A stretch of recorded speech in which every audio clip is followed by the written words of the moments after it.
बिस्मिल्लाहिर्रहमानिर्रहीम। अस्सलाम वालेकुम सेकंड ईयर, क्या हाल चाल है। आज हमने पढ़ना है मनशियात और उनके असरात। तो मनशियात और उनके असरात के बारे में हमने आज पढ़ना है। मनशियात के आदी शख्स को जज्बाती तौर पर बीमार समझना चाहिए, क्योंकि उसकी शख्सियत उलझी हुई होती है। वो हर वक्त बेकरार और बेचैन रहता है सॉरी और अपनी बेचैनी को दूर करने के लिए मनशियात की तरफ रुजू करता है, जो उसकी बेचैनी को आर्जी तौर पर सहारा तो देती हैं, लेकिन मुस्तकिल तौर पर दूर नहीं कर पाती। नशा और अद्वियात इंसान की सेहत पर बहुत बुरा असर डालती हैं, बल्कि दिमागी और जिस्मानी सलाहियतों को मफलूज कर देती हैं। चूँकि मनशियात का आदी हर वक्त अपनी तलब को पूरा करने की कोशिश में लगा रहता है, वो उन पर बेदरेग रुपया खर्च करता है, बल्कि यहाँ तक कि कंगाल होकर भीख मांगना और चोरी करना शुरू कर देता है। क्योंकि मनशियात रुपये के बगैर हासिल नहीं हो सकती, बाज़ दफ़ा ये बुरी लत उसे कत्ल जैसे कभी फेल करने पर भी मजबूर कर देती है और काल कोठरी में पहुंच जाता है। अगर जेल से वापस लौट आए तो मनशियात का और भी कसरत से इस्तेमाल करता है, यहाँ तक कि मनशियात का आदी नशे की लत में ज़िंदगी की बाजी हार देता है। आम तौर पर नौजवान तबका मनशियात का ख़ास निशाना बनता है, क्योंकि मनशियात फ़रोश इन्हें नशे की लत में फंसा देते हैं, ख़ास तौर पर ऐसे नौजवानों को जो घर से दिल बर्दाश्ता होकर आवारा फिरने लगें। मौजूदा ज़माने में मनशियात के इस्तेमाल की वबा सिर्फ पसमानदा घरानों के नौजवान लड़के और लड़कियों तक महदूद नहीं, बल्कि खाते पीते घरानों के अफराद नशा और अशिया का इस्तेमाल ज़्यादा करने लग गए हैं। मनशियात के आदी से जब नशे की लत छुड़ाने की कोशिश की जाए तो उसमें मुख्तलिफ़ अलामतें ज़ाहिर हो जाती हैं। तबीयत बेचैन हो जाती है, कमज़ोरी और नकाहत भर जाती है, सलाहियतें सलब हो जाती हैं, पट्ठों में टीसें उठती हैं, छींकें आती हैं, खांसी, नज़ला, ज़ुकाम और असाबी तनाव हो जाता है, पसीना ज़्यादा आता है, कै और दस्त आते हैं, बदन में शदीद दर्द होता है और अक्सर चक्कर आते रहते हैं, बेहोशी के दौरे पड़ते हैं। लेकिन यूँ ही उसे नशे की ये खुराक दी जाए, सब अलामतें दूर हो जाती हैं। इसलिए बेहतरी इसी में है कि मनशियात के इस्तेमाल से मुकम्मल तौर पर एहतराज़ किया जाए। आगे हम पढ़ेंगे कि कौन कौन सी चीज़ जो है नशावर चीज़ें हैं और उनसे सेहतमंद अफराद को उनसे बचना चाहिए। सबसे पहले आता है अफ़ीम, जिसे कहते हैं अफ़ीम। ये एक नशावर दवाई है और इसके इस्तेमाल से नींद आती है। पोस्त का पौधा अफ़गानिस्तान, हिंदुस्तान और कश्मीर में कसरत से पाया जाता है।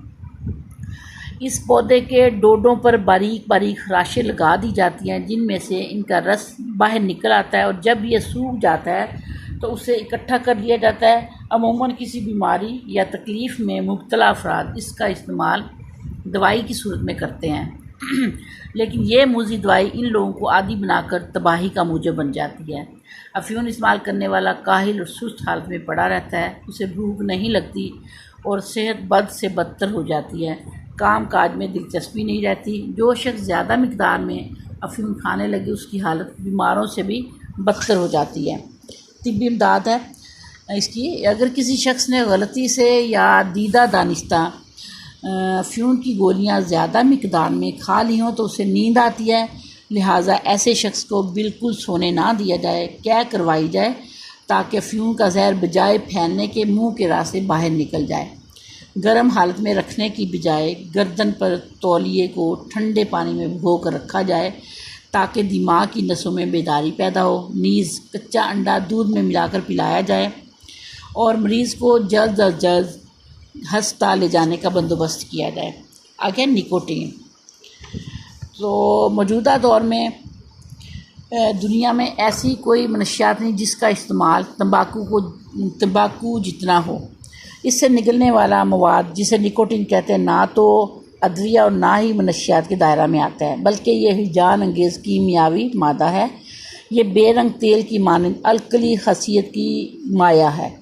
ये गाढ़ी शक्ल में सब जहरों में ज़्यादा ख़तरनाक और जल्द असर करने वाला जहर है। ये जहर तंबाकू के पत्ते में पाया जाता है। ये जिल्द और आज़ा की मरतूब झिल्ली में बआसानी जज़्ब हो जाता है। इसका एक कतरा भी चूहे या खरगोश की जिल्द पर बाल साफ़ करने के लिए डाला जाए तो बाल साफ़ करके डाला जाए तो वो जो जानवर है सख्ते की हालत इख्तियार कर लेता है। अगर ये बड़ी मिक़दार में इंसान के जिस्म के अंदर दाखिल हो जाए तो पहले सांस की रफ़्तार बढ़ जाती है और फिर निज़ाम तनफ़ुस बंद होने का इम्कान होता है। जब ज़्यादा मिक़दार में निकोटीन खून में हल हो जाए तो मौत वाक़ई हो जाती है। सिगरेट नोशी से थोड़ी थोड़ी मिक़दार में निकोटीन जिस्म में दाखिल होती रहती है। चूँकि निकोटीन असाब पर असरअंदाज होती है, लिहाजा हाथ पाँव कांपने लगते हैं और उंगलियों की छोटी छोटी नसों में बेरब्तगी पैदा होने लगती है। मसूड़ों, नाक के दाएं बाएं साइनस और हलक में सोजिश होने की वजह से खांसी आती रहती है और जब इन अलामतों की वजह से बेचैनी ज़्यादा तूल पकड़ती है तो नींद नहीं आती। नतीजा ये होता है कि सेहत बिल्कुल बर्बाद हो जाती है। तहकीकात से साबित हुआ है कि ज़्यादा सिगरेट पीने से फेफड़ों का सरतान भी हो जाता है। इसलिए हद्दुल इम्कान ये कोशिश की जाए कि सिगरेट नोशी की आदत जो है नौजवानों में कतल ना पड़े और इन्हें शुरू से ही इस इल्लत के नताइज से आगाह किया जाए। इनको आम तौर पर ये जो नशावर अद्वियात हैं तो इनसे बचना चाहिए। अच्छा, अगला जो हमने पढ़ना है टॉपिक वो है ख्वाब आवर गोलियाँ। ये भी एक नशावर है चीज़ है। इनको आम तौर पर स्लीपिंग पिल्स या ख्वाब आवर गोलियाँ कहा जाता है। ऐसे जहर का असर दिमाग और निज़ाम असबी पर होता है।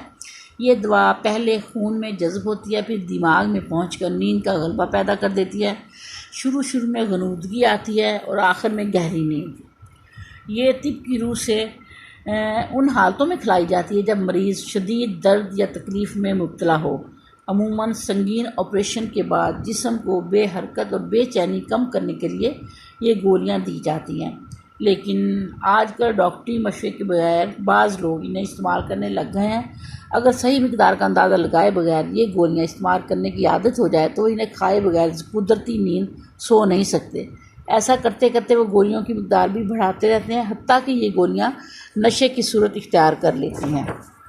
इसकी जो तिब्बी इमदाद है उसमें यह है कि अगर ज़्यादा मिक़दार में किसी इंसान ने पहली मरतबा ही ये गोलियां खा ली हों तो नब्ज़ सुस्त हो जाती है, चेहरा नीलगूं और नींद का गलबा तारी होने लगता है। ऐसी सूरत में मरीज़ को फ़ौरी अस्पताल पहुंचाने का बंदोबस्त किया जाए। हिफ्ज़ मुक़द्दम के तौर पर मुंदरजा झैल इक़दाम कीजिए। ये जो हमने करने हैं वो मैं आपको बताने लगी हूँ। मरीज़ को क्या करवाने के लिए पानी में काफ़ी नमक घोल कर पिलाया जाए। दौरान खून में तेज़ी लाने के लिए मतवातर नहलाया जाए।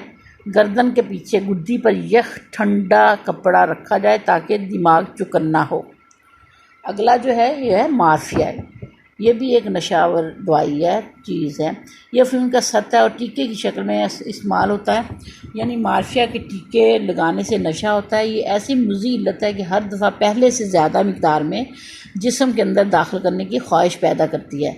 मुख्तलिफ़ तजर्बों से साबित हुआ है कि इसके इस्तेमाल के यकदम रोक देने से बदन में बेचैनी महसूस होने लगती है और झुंझलाहट बढ़ जाती है।